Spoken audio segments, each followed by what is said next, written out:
Hello, everyone. I'm sorry that I won't be able to be there with you today. My name is Dr. Kristen Malecki, and I'm presenting this project on behalf of the entire REWARD study team. REWARD stands for Researching Epigenetics, Weathering, and Residential Disadvantage. And we want to thank our funders. We have funding from the National Institutes of Aging and National Wisconsin Partnership Program. And this is a shared collaborative project with the Center for Demography and Ecology and the Center for Demography, Health, and Aging at UW-Madison, both also funded through the National Institutes of Health. To start, I wanted to give, for this talk, I know we've heard a number of different presentations at this point in the conference on epigenetics, but I really wanted to provide the framework for the work that we're doing here. So I'm an environmental epidemiologist by training, and when I think about environment, I think about it both with respect to the chemical pollutant environment as well as the social environment where individuals live.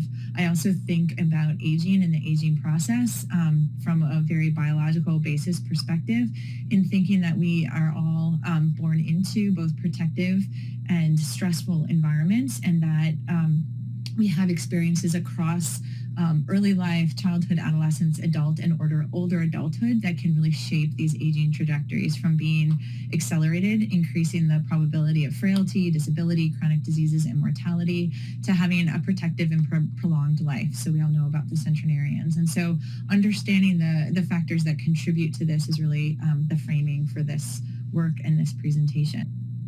The other framework that I think and come to this work from is, as an environmental epidemiologist, is a toxicological paradigm in which we're all exposed to hazards, which then lead to exposures, which then contribute to these internal doses of stressors over time.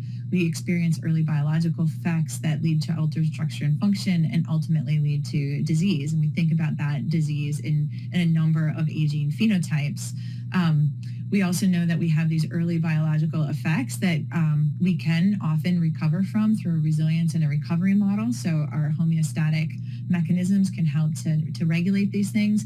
When our resilience and recovery mechanisms get overloaded, it can lead to this accelerated biological aging.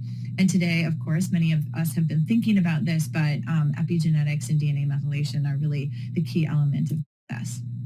And then again, from why do we study DNA methylation? Because we understand that these methylation patterns can really help us understand which genes, both positive and negative, are expressed over time, and they can be modifiable. So while our underlying genetic makeup isn't often modifiable, these epigenetic processes really are, which is part of another underlying factor for why I've chosen epigenetics to study. The study population that we're looking at comes from the Survey of the Health of Wisconsin project, which is an ongoing longitudinal cohort study. This presentation is initial results from that study. It includes 650 Wisconsin residents. You can see that the racial, ethnic, demographic breakdown of individuals is similar to the state as a whole. So we have about 84% white and 9% black. But what makes this study sample somewhat unique is that we also have data on urbanicity and suburbanicity and rural. So 65% is urban, about 12% is suburban, and the remaining 25% are rural participants. So the two measures that I'll be talking about today are the Horvath DNAm age, which was really developed to match chronological age, and the second one is Phenoage. And I'm putting this slide up because the phenotypic age clock was selected to be predictive of mortality. And these are 513 CPG sites that are matched to clinical markers. And a parametric proportional hazards model was developed to calculate chronological age using these epigenetic markers and then converted into years to obtain the phenotypic age metric. What you can see is that of this green one is the DNA methylation phenoage. We see correlation with both the Horvath with respect to chronological age, a little less correlation with the phenoage, and we also see that within our study population, we see a slightly lower biological age overall in the study population relative to chronological age. When we start to look at univariate analysis, we see things that we match what we would expect based on the literature. So both age is highly significant and positive. In the Horvath model, it's not in the phenotypic age model. They're both about exactly the same here. And we also see an association with body mass index. So as your body mass index increases, your phenotypic age increases. When we look at general demographic factors in the population, we don't see a lot of high correlation with the Horvath model, but within the Phenoage model, we see a 3-year increase in accelerated biological aging in current smokers compared to never smokers, which is consistent with what you would expect. We also see that heavy drinking leads to almost a 2-year accelerated age. And we also see that if you have a higher level of education, this is consistent with MIDAS and the HRS findings, you see a protective younger age. Finally, here we have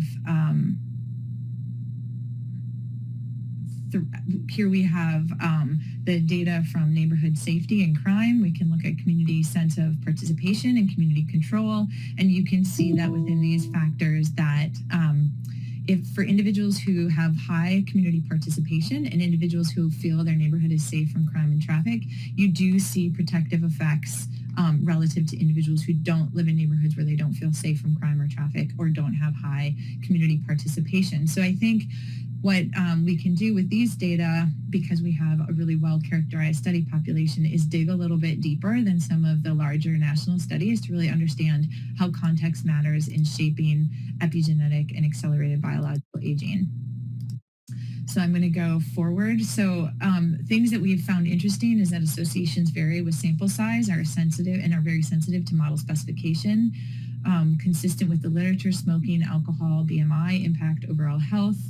There's lack of strong association with some of the modifiers, including exercise and diet. But there are potential influence of neighborhood and community, not only aesthetics, but sense of place with respect to overall well-being. But we did find other environmental factors, at least in this study population, were not associated.